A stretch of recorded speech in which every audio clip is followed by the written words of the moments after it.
And what's extraordinary to me is both the prediction markets and Twitter seem to believe that like everything is made up, but actual Plu's code is running. So it's just one of those cases where reality doesn't match perception of reality.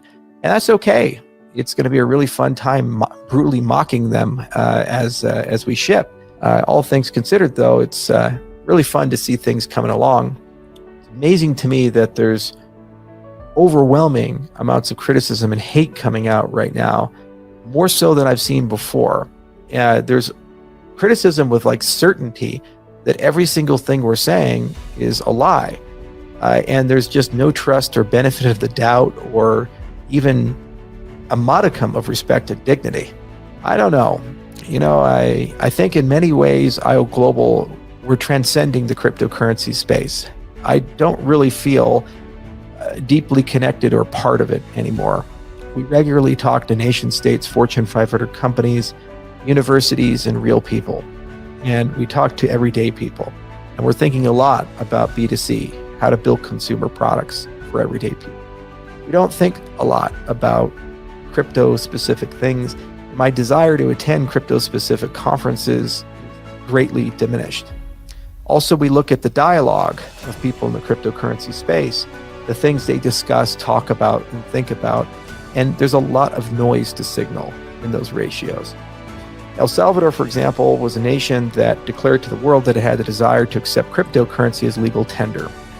It's an industry-wide event, and instead of the industry coming together and saying, how can we collectively work together as one industry, blockchain and all, to figure out a way to make that successful for the industry, we had people go and tell the president of the nation, I'm here to protect you from shitcoins.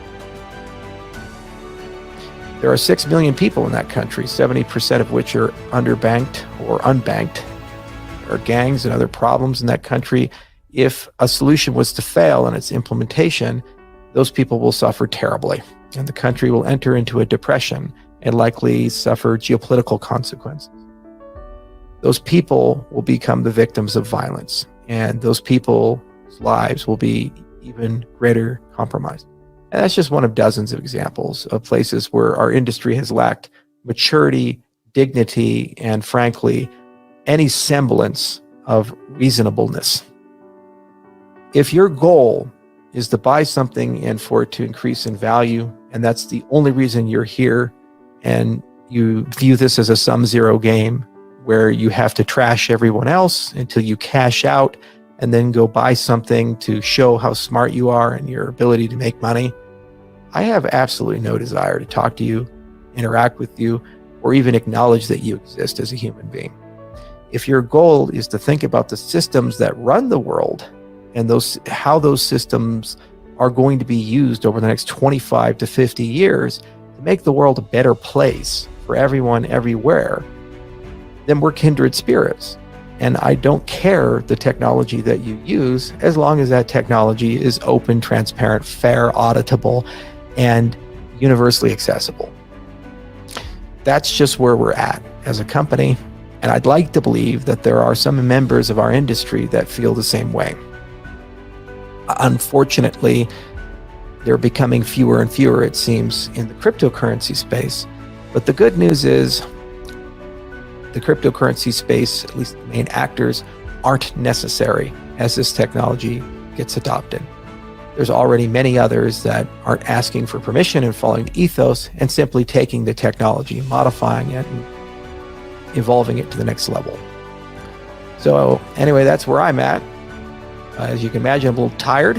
Haven't really gotten a break in a very long time. That's okay. Smart contracts will get done. The prediction market that I referenced this morning, that's at 70% odds of it not getting done by October 1st, saying they'd do a $50,000 bet. This is another example of the attitude and behavior of this space. It is what it is.